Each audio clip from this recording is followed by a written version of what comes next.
I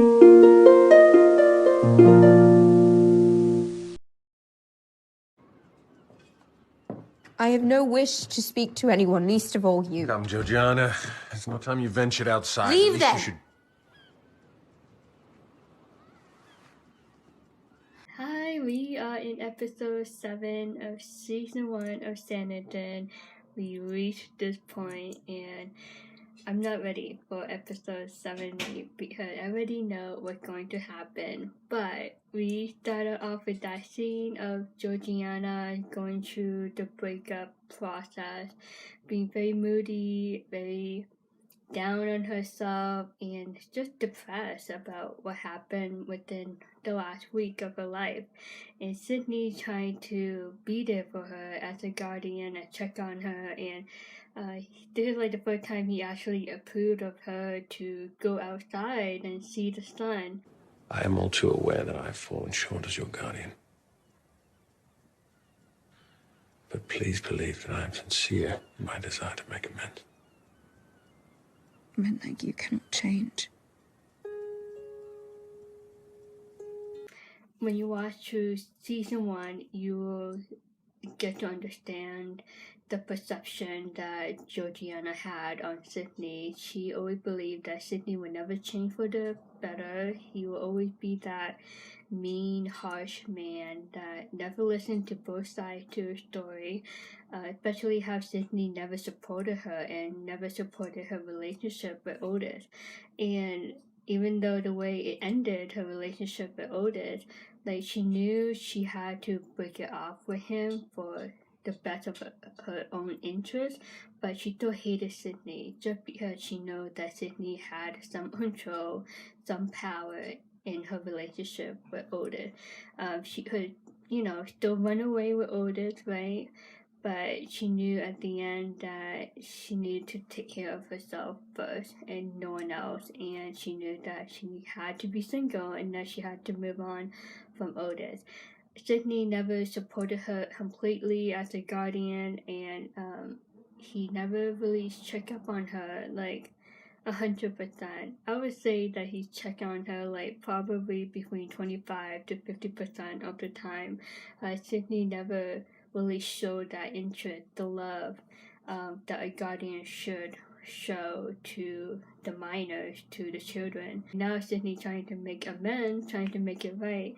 Good for him, but it's gonna take a while for Georgiana to allow him to make amends with her and to forgive him completely for all the things he's done to her. Georgiana have this hardcore shell too, like Sydney, and these two, they catfight each other a lot, and it would take a lot of time for her heart to melt down and open up to forgiving Sydney. Mr. Stringer. Well met, Miss Hayward. Feels I've hardly seen you since you got back from London. No, you must remedy that. Perhaps we'll have time for a more substantial conversation tomorrow at the regatta. Until tomorrow, then. It sounded like she was away for like at least a week, and James Stringer missed her. So obvious. He totally has a crush on her, right?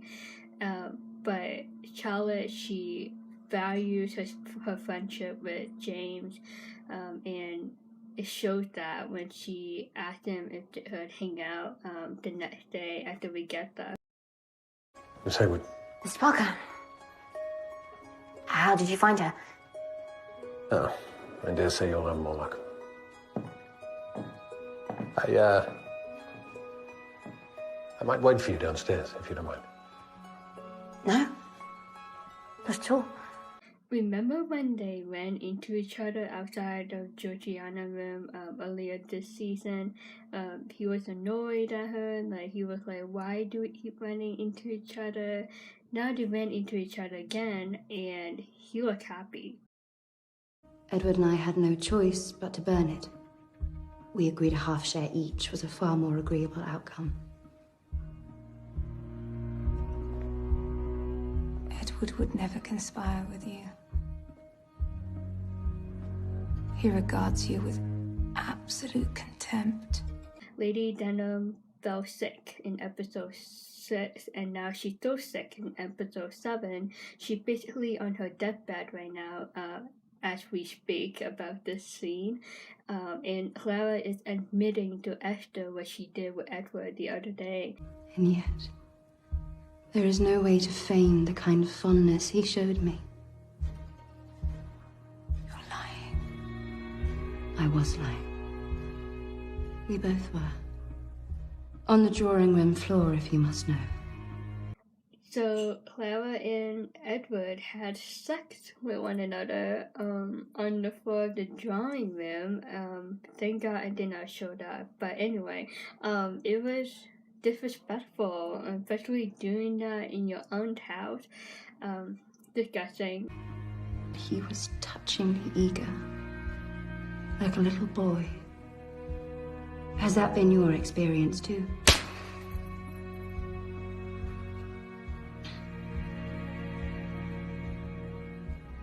Esther is frustrated, angry, heartbroken.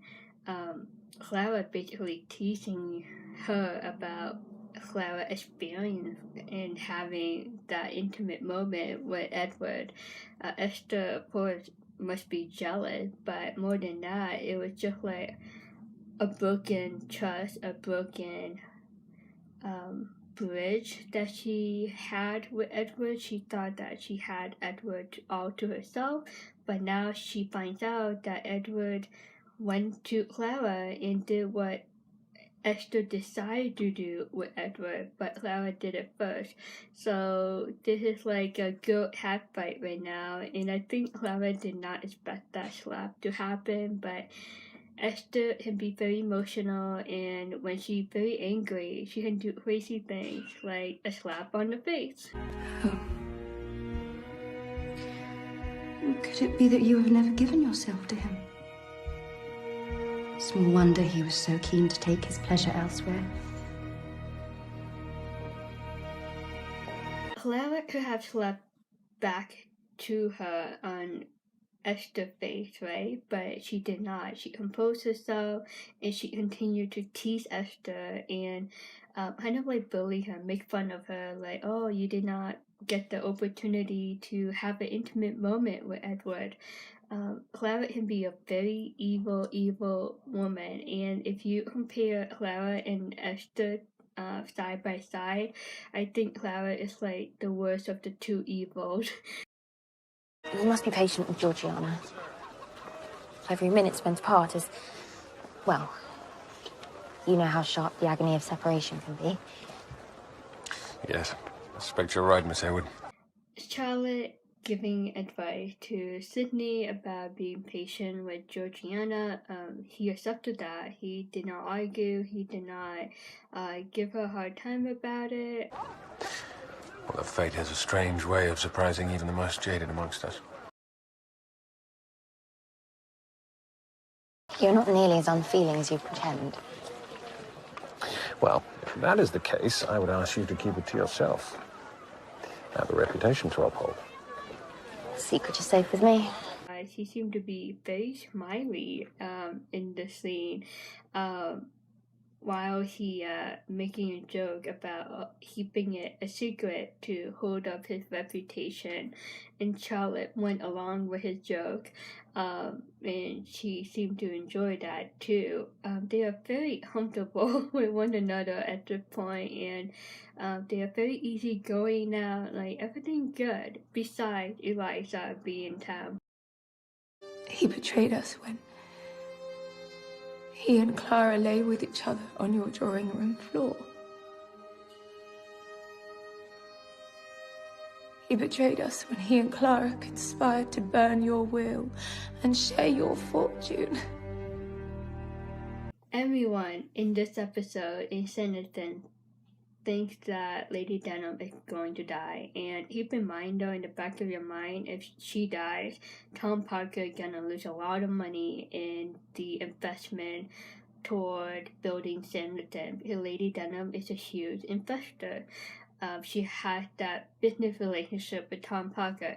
But right now in the scene, Esther is revealing to her aunt about Edward and Clara. Edward and Clara burned the will, right? So if Lady Denham dies, Esther will be in a bad position, and that's why she being very emotional right now, not only because of Edward and Clara making out, but she thinking about her future, and she looks toward her aunt as like her last hope, because she knows that if Lady Denham does push through and stay alive, of course Lady Denham gonna rewrite the will and probably take away the fortune away from Clara and Edward. I feel like I'm gonna mess up all those three names.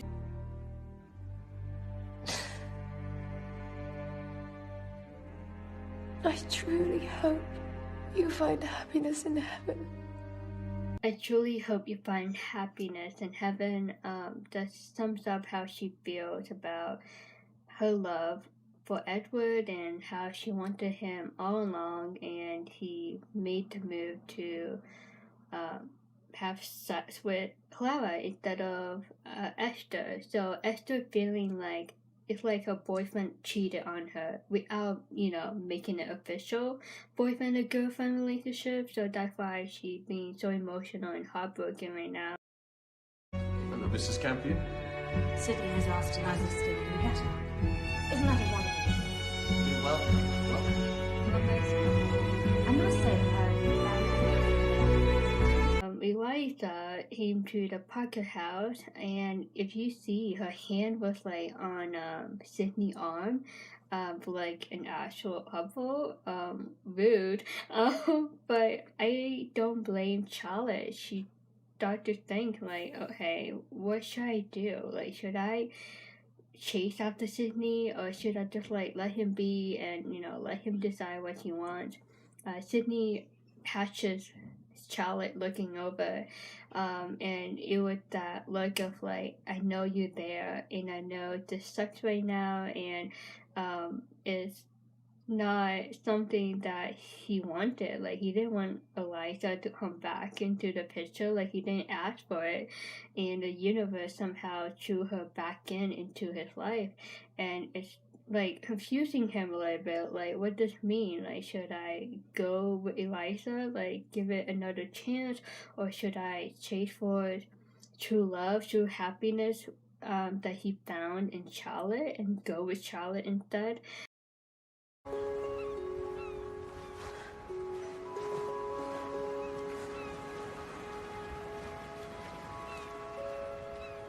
I do not remember this scene at all, but I wanted to pull it up because it reminded me of the moment when Sidney was swimming and Charlotte caught him naked. So it kind of like a before and after, and now the relationship between Sidney and Charlotte like have improved so much. And that first time that Charlotte caught him naked in the ocean, you can see at the end though, he was thinking really hard, like he was in a deep thought.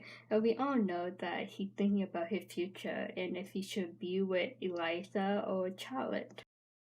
Haywood, a handsome construction. I assume you and Henry are the architects? Oh, no, that would be Jenny. I'm merely a labourer. Well, it was a fine piece of work, and if it doesn't win, there is no justice, is there, Henry? No. No. He's so comfortable around his, and I think it's very attractive for any single ladies that desire a husband that will become a good father in the future as well. Unfortunately, Eliza is still in town. She is there for the regatta event. In Charlotte, she was uncomfortable. She didn't want to see Sidney together with Eliza. I don't blame her. One note though, Sidney mentioned about how great the sandcastle is looking, and he basically named Charlotte an architect. So he knows that Charlotte has some knowledge in the architecture world, and he knows her involvement in working with Tom and James Stringer in the design plans of the town. Yes, well done, children. Right. I shall show you Tom's new bathing machines. Yes. Good day, Miss Hayward. Eliza, when she said, great job, children, I felt like a little bit awkward because, like, Charlotte is, like, sitting on the stand, right? And she's a woman, and she's so hands-on with the little kids, like, there's nothing wrong with that. But Eliza, she's just, like, that type of woman, like, okay, if she become a mom in the future, like, will she be, like, hands-on, like Charlotte is right now, to Sydney nephews and nieces? I don't know, just a random thought. I don't know if anyone thinks of that. Also, another thing though, Sydney could have avoided Charlotte, right? But she still had the confidence to walk up to her while she was with Sydney's nephew and nieces. So, of course, he wanted to check out what his nephew and nieces are up to, but I think he wanted to check on Charlotte indirectly, and he still, like, greeted her goodbye in a proper way by saying her name, her last name. So it's nice that Sydney is not avoiding her entirely, even when he's with Eliza right next to him. And Edward Denham, from this moment forth, you are disowned. And Clara Brereton, you shall be put on the next coach back to London. I suggest you start packing. Oh boy, Lady Denham definitely overheard Esther talking about Edward and Clara, and Clara and Edward are very shocked right now to hear that from Lady Denham. Needless to say, I shall be laying a new floor in my drawing room. It seems the old one has been indelibly stained. Another slap on the face for Clara. This must make her really angry right now. Again, Clara's like the most evil out of her and Esther, in my opinion. And as for you, Esther, it appears you are now my sole remaining heir. Though more by luck than judgment. So this is a very sweet, nice victory for Esther. She didn't expect to win over Edward and Clara when Lady Denham told Esther that she is now the last remaining heir to Lady Denham's fortune and assets. She didn't ask for it. She was more concerned about her heart being broken by what Edward did with Clara. She did not ask for the control of the will of Lady Denham. But now she's getting more than what she expected, and I think she's getting what she deserved, especially after what Edward put her through. Does a certain person know yet that you are in love with him?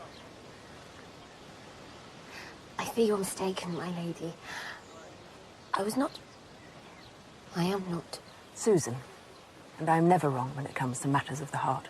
Lady Susan is back in Charlotte life. So, Lady Susan is kind of like the matchmaker, or like one of those psychic people that knows which man and woman should be together. Or should I call her Cupid Susan? But again, she's great.